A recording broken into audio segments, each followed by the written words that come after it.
IMF का वफ्द आइंदा माह पाकिस्तान का दौरा करेगा। 1 अरब 20 करोड़ डॉलर की अगली किस्त पर मुज़ाकरात होंगे। मिशन को नए बजट पर अमल दरामद में पेशरफ्त से आगाह भी किया जाएगा। पाकिस्तान और रूस का मॉस्को से कराची तक पहली मालबरदार रेल सर्विस शुरू करने का मंसूबा। मॉस्को से फैसलाबाद तक रूट भी ज़ेर गौर है। बेलारूस को मंसूबे में शामिल किया जा सकता है। पाकिस्तान में रूस के सफीर का इंटरव्यू। और आबना हॉर्मुज़ खुलने में ताख़ीर। आलमी मंडी में खाम तेल की कीमतों में 4.5% तक इजाफा। अमरीकी क्रूड ऑयल 82, बरतानवी ब्रेंट ऑयल की $88 फी बैरल में ट्रेडिंग। और अब कुछ जिक्र करेंगे गैर मुल्की करेंसीज का। इंटरबैंक में डॉलर की कदर में आज 3 पैसे की कमी हुई है, जिसके बाद कीमत 277 रुपये 67 पैसे हो गई है। यूरो को देखें तो इसमें आज 91 पैसे की कमी देखी गई है। बरतानवी पाउंड भी 18 पैसे इजाफे से 374 रुपये 87 पैसे पर पहुंच गया। बात करते हैं गोल्ड मार्केट के हवाले से। मुल्क में सोने की कीमत में मुसलसल छठे रोज इजाफा देखा गया। फी तोला 2400 रुपये महंगा हुआ। कीमत 4,59,736 रुपये हो गई है और 10 ग्राम के रेट 2000 रुपये बढ़ गए हैं। इंटरनेशनल मार्केट को भी देखें तो $24 फी ओंस महंगा हुआ है, जिसके बाद कीमत $4,373 पर आ गई है। आज के मौजू की तरफ आते हैं। आज के प्रोग्राम में हम जिक्र करेंगे तरसीलाते ज़र का, रेमिटेंसेस का। नए माली साल के पहले माह में भी समंदर पार पाकिस्तानियों की जानिब से 3 अरब 63 करोड़ डॉलर वतन भेजे गए, जिसमें 13% तक ग्रोथ देखी गई है। अगर गुज़श्ता माली साल की बात की जाए तो वॉल्यूम रिकॉर्ड 41 अरब 58 करोड़ डॉलर रहा। एक साल के दौरान 3 अरब 30 करोड़ डॉलर का इजाफा हुआ। GDP में इसका शेयर 9% रहा। तरसीलाते ज़र का 45% दो ममालिक यानी कि सऊदी अरब और UAE पर मुश्तमिल है, जहां से एक साल के दौरान 18 अरब 60 करोड़ डॉलर का ज़र मुबादला हासिल हुआ। मौजूदा माली साल के लिए टारगेट 44 अरब डॉलर मुकर्रर किया गया है। अगर हम 10 साल के दादोशुमार का जायजा लें तो समंदर पार पाकिस्तानियों ने यानी कि ओवरसीज पाकिस्तानियों ने 282 अरब डॉलर की भारी तरसीलाते ज़र भेजी, जो मुल्क की 452 अरब डॉलर की GDP के 62% के बराबर है। इतनी बड़ी तादाद में डॉलर आने से ज़र मुबादला ज़खायर पर दबाव कम हुआ। करंट अकाउंट की सूरत-ए-हाल बेहतर हुई। फिर गैर मुल्की कर्ज और इम्पोर्ट बिल की अदायगी में भी आसानी हुई। तिजारती खसारे को पूरा करके मुल्क को दिवालिया होने से बचाया गया। तरसीलाते ज़र में इजाफा खुशाइंद है, लेकिन यह हुकूमत की तरजीहात का भी कुछ पता देता है, जो शायद अब मुल्क को एक्सपोर्ट लेट के बजाय रेमिटेंसेस लेट कंट्री में तब्दील किया जा रहा है। दादोशुमार को ही देखें तो पिछले साल 41 अरब डॉलर की तरसीलाते ज़र के मुकाबले में एक्सपोर्ट सिर्फ और सिर्फ 30 अरब 80 करोड़ डॉलर तक महदूद रही है। अब हुकूमत ज़्यादा से ज़्यादा अफरादी क़ुव्वत बाहर भिजवाने पर फोकस कर रही है। माहिरीन के मुताबिक भी तरसीलाते ज़र पर ज़रूरत से ज़ायद इन्हिसार इकॉनमी के लिए खतरनाक है। सबसे पहले इस पर आपको रिपोर्ट दिखाते हैं। रिजवान आलम ने इस पर खुसूसी रिपोर्ट तैयार की है, फिर आगे बढ़ते हैं। अखराजात ज़्यादा, पाकिस्तानी मईशत का देरीना मसला। ऐसे में अरबों डॉलर्स वतन भेजकर मुल्क की करंट अकाउंट को भारी खसारे और डिफ़ॉल्ट से बचाते हैं ओवरसीज़ पाकिस्तानी मेहनत कश, वो भी बगैर किसी शर्त और मुतालबे के। आज आपको इन इकनॉमिक सोल्जर्स की कहानी सुनाते हैं।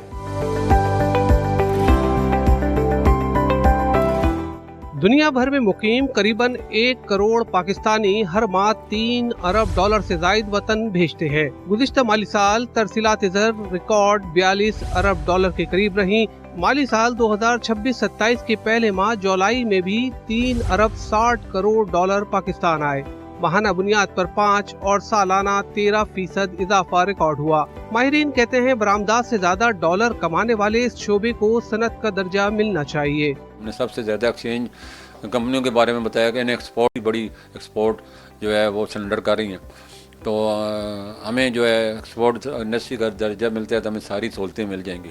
माहिरीन के मुताबिक हुकूमत, SIFC और स्टेट बैंक की पॉलिसियां भी अहम हैं। इंटरबैंक और ओपन मार्केट में डॉलर की कीमत का फर्क खत्म करना, हवाला हुंडी के खिलाफ क्रैकडाउन और डॉलर की ब्लैक मार्केटिंग रोकना तरसीलाते ज़र बढ़ने की अहम वजूहात हैं। माहिरीन का दावा है कि ओवरसीज पाकिस्तानियों के लिए बराह रास्त पुरकशिश इनामी स्कीम मुतारिफ कराई जाए तो एक साल में तरसीलाते ज़र 55 से 60 अरब डॉलर तक पहुंच सकती हैं। करेंसी डीलर्स के मुताबिक भारत को जंग में शिकस्त और मशरिक वस्ता में जंग रुकवाने की पाकिस्तान की तारीखी सिफारती पेशरफ के बाद ओवरसीज पाकिस्तानियों का अपने वतन पर एतमाद भी बढ़ा है। स्टेट बैंक ने रवा माली साल तरसीलाते ज़र का हदफ 44 अरब डॉलर रखा है। स्टेट बैंक की पेशगोई है कि ये हदफ मुश्किल सूरत हाल के बावजूद हासिल हो जाएगा। कैमरामैन आतिफ कुरैशी के साथ सैयद रिजवान आलम, समा, कराची। रिजवान आलम की खसूस रेमिटेंसेस के हवाले से आपने देखी, एक्सपर्ट की राय भी जानी। इसी पर बात करने के लिए आज हमारे साथ मौजूद हैं मरियम अयूब साहिबा, रिसर्च इकोनॉमिस्ट हैं, policy research institute of market economy का हिस्सा भी हैं। आपको बताएं कि साथ में जफर पराचा साहब, chairman exchange companies association of Pakistan, भी हमें ज्वाइन करेंगे। मरियम साहिबा, पहले मैं आपकी जानिब आऊँगा। रेमिटेंसेस के हवाले से जब हम बात कर रहे हैं, आगाज़ मैं यहाँ से करना चाहता हूँ इस पॉइंट से कि ये पाकिस्तान में तकरीबन 45% पॉपुलेशन हमारी पॉवर्टी लाइन से नीचे ज़िंदगी गुजार रही है। ये रेमिटेंसेस के हवाले से ये बात अक्सर की जाती है कि पाकिस्तान जैसे मुल्क में ये हाउस होल्ड्स की पॉवर्टी कम करने में हेल्प करती है। क्या वाकई ऐसा है? ये एक अहम फाइनेंशियल सपोर्ट है हमारे हाउस होल्ड्स के लिए?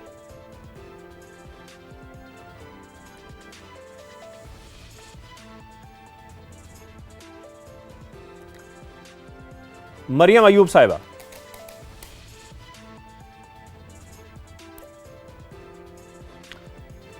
मरियम साहिबा तक मेरी आवाज पहुंच रही है इस वक्त? जी, आप मेरी आवाज आ रही है? जी मरियम साहिबा, मैं आपसे ये जानना चाहता हूं, जिस तरीके से हम रेमिटेंसेस की आज बात कर रहे हैं, खासतौर पर इस हवाले से अगर देखा जाए तो इस वक्त ओवरऑल हमारी तकरीबन 45% पॉपुलेशन ये बताई जाती है कि पॉवर्टी लाइन से नीचे जिंदगी गुजार रही है। और रेमिटेंसेस के हवाले से ये बात अक्सर की जाती है कि जो पाकिस्तान जैसे मुल्क में ये हाउस होल्ड्स की पॉवर्टी कम करने में बड़ी हेल्प करती है। क्या वाकई ऐसा है? ये फाइनेंशियल सपोर्ट साबित होती है हमारे हाउस होल्ड्स के लिए? जी बिल्कुल, रेमिटेंसेस हमारे हाउस होल्ड्स के लिए बहुत एक प्राइमरी सोर्स ऑफ इनकम है।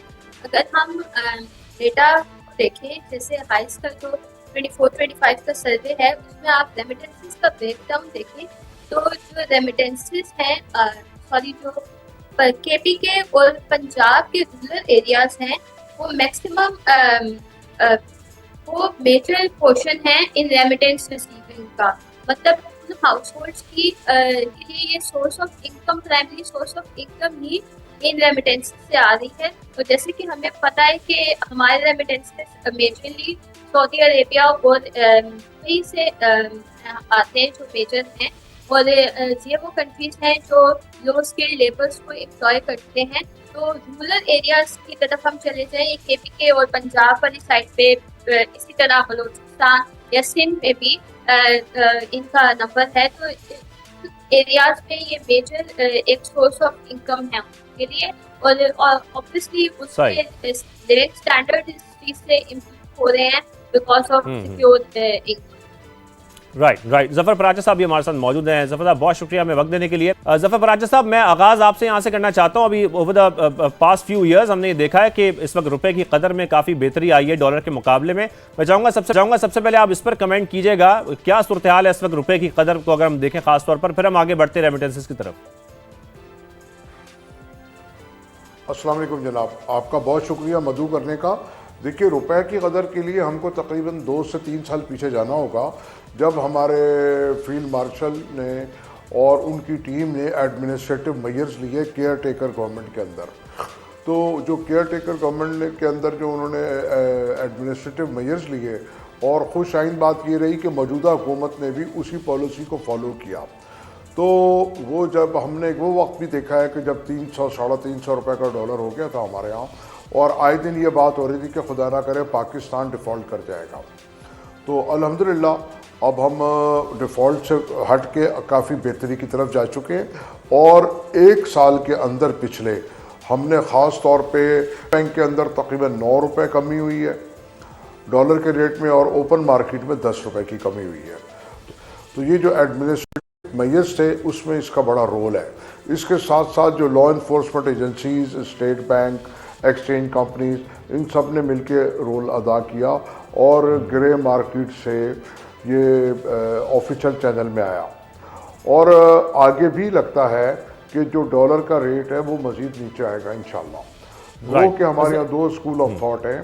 एक समझते हैं कि अगर डॉलर ज़्यादा नीचे आया तो हमारी एक्सपोर्ट मज़ीद गिर जाएगी, जबकि ऐसा नहीं है मेरा ख्याल में, क्योंकि जब डॉलर हमारे यहाँ 50 रुपये का था, 100, 150, 200, इवन देन 325 तक गया, तब भी एक्सपोर्ट के मोर ओवर जो फिगर्स थे वो यही थे, और आज भी यही है। यानी कि एक्सपोर्टर्स जो हैं उनकी कोई कारकर्दगी इतनी अच्छी नहीं है। उसके मुकाबले में जो ओवरसीज पाकिस्तानी है उसकी जो रेमिटेंसेस हैं वो उनसे कहीं ऊपर है विदाउट इंसेंटिव और रिबेट, जो तकरीबन 41.60 अरब डॉलर चली गई है। और अब हमारा टारगेट है 44 अरब डॉलर का। और वो जो हमारा टारगेट है वो बड़ी आसानी से पूरा होता हुआ नज़र आ रहा है। लेकिन हम सिर्फ अगर रेमिटेंसेस के ऊपर ही रिलाई करें तो जैसे भी आप बात कर रहे थे कि वो पॉवर्टी लाइन को तो बेहतर करता है, गुर्बत को दूर करता है, और वो सारा पैसा लोअर मिडिल क्लास को या लेबर क्लास को जाता है, लेकिन उससे आपकी मुल्क की तरक्की के अंदर कोई उसका रोल नहीं है। मुल्क की तरक्की, इकोनॉमी तरक्की बिल्कुल जफर साहब, यही जब अभी मरियम साहब अभी बात कर रही थी कि जो फैमिलीज रेमिटेंसेस पर डिपेंड करेंगी वो भी, और ख़ास तौर पर जैसा कि आप भी कह रहे हैं, हमारी जो इकोनॉमी है वो भी फिर जो एक्सटर्नल शॉक्स हैं उसके लिए वल्नरेबल हो सकते हैं। और ख़ास तौर पर जब रिसेंटली हमने देखा है गल्फ कंट्रीज़ की जो इकोनॉमिक स्लो डाउन उसमें आया था, उसकी वजह से ही मुतासर हो सकती है रेमिटेंसेस, तो उस पर डिपेंड नहीं किया जा सकता। जी बिल्कुल ऐसे ही है। आपने गल्फ कंट्रीज़ की बात की तो हमारे लिए बड़ी अलार्मिंग सिचुएशन है, क्योंकि हमारी 45% रेमिटेंस वहाँ से आती है, सिर्फ 2 मुल्कों से, सऊदी और यूएई से। तो उनके हालात भी हमारे सामने हैं कि आगे हमको ज़्यादा रिलाई नहीं कर सकते। इसके साथ साथ उनकी जो प्रोडिक्शन थी कि 6% जीडीपी बढ़ने की, जो अब आईएमएफ कह रहा है तकरीबन 2% के करीब बमुश्किल उनका जीडीपी ग्रोथ आएगा। तो दुबई में तो हमारा पाकिस्तानी इफ़ेक्ट होना शुरू हो गया है। तो हमको ये भी फोकस करना है कि हमको दीगर जो ममालिक हैं वहाँ पे अपने लेबर को अपनी भेजना होगा या अपने स्किल्ड लोगों को भेजना होगा और उनको तैयार करके भेजना होगा, क्योंकि यहाँ पर एक फैक्टर और है, इसका मैं जिक्र करना चाहता हूँ जफर साहब। Over the past 1 year Pakistan की जो स्ट्रेटेजिक इंपॉर्टेंस है वो बहुत बड़ी है, हम सब जानते हैं। और ये रीसेंट जो डिफेंस पैक्ट है बुनियादी तौर पर ज़ाहिर है वो तो तीनों ममालिक के दरमियान एक डिफेंस कॉपरेशन है, लेकिन इससे भी ओवरसीज जो पाकिस्तानी हैं हम देख रहे हैं कि उनका कॉन्फिडेंस बहुत बढ़ रहा है, और फिर ज़ाहिर है वो अल्टीमेटली हम देखते हैं कि रेमिटेंसेस में एक इजाफा होता है इसकी वजह से भी। आप ये समझते हैं कि ऐसा है? जी बिल्कुल ऐसा है। रेमिटेंस बढ़ने की मेन वजह ही यही है कि पाकिस्तान ने जो इंडिया के साथ वॉर को जीता और उसके बाद जो अभी अमेरिका और ईरान के साथ पैक्ट करवाया उनका, और अब जो ये 3 मुल्कों का हुआ है वो, तो मेरा कहना ये है कि इसकी वजह से कॉन्फिडेंस हमारे लोकल इन्वेस्टर का भी बढ़ा है, ओवरसी पाकिस्तानी का भी बढ़ा है, फॉरेन इन्वेस्टर का भी बढ़ा है। लेकिन एक बात मैं ऐड ऑन करना चाहूँगा कि हम ज़्यादा फोकस करते हैं फॉरेन डायरेक्ट इन्वेस्टमेंट के ऊपर, वो हमको छोड़ के अपने लोकल इन्वेस्टर का एतमाद बढ़ाना होगा, टैक्सेस के रेट कम करने होंगे, टैक्स बेस बढ़ाना होगा।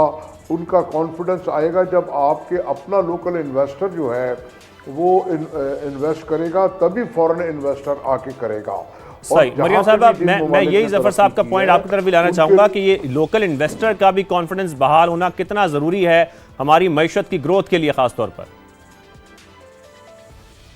देखिए, इकोनॉमी की ग्रोथ के लिए फॉरेन डायरेक्ट इन्वेस्टमेंट बहुत जरूरी है, हमें जो की तरफ देखना चाहिए। बट फॉरेन इन्वेस्टमेंट तभी आएगा जब आपकी लोकल इन्वेस्टमेंट होगी, जब आपका लोकल इन्वेस्टर आपके बिजनेस इन्वायरमेंट से सेटिस्फाइड होगा, वो यहाँ पर इंडस्ट्री लगाएंगे या कोई ग्रोथ होगी, उसी की बेसिस पे उसी रिजल्ट को देख के ही आपका फॉरेन इन्वेस्टर आएगा।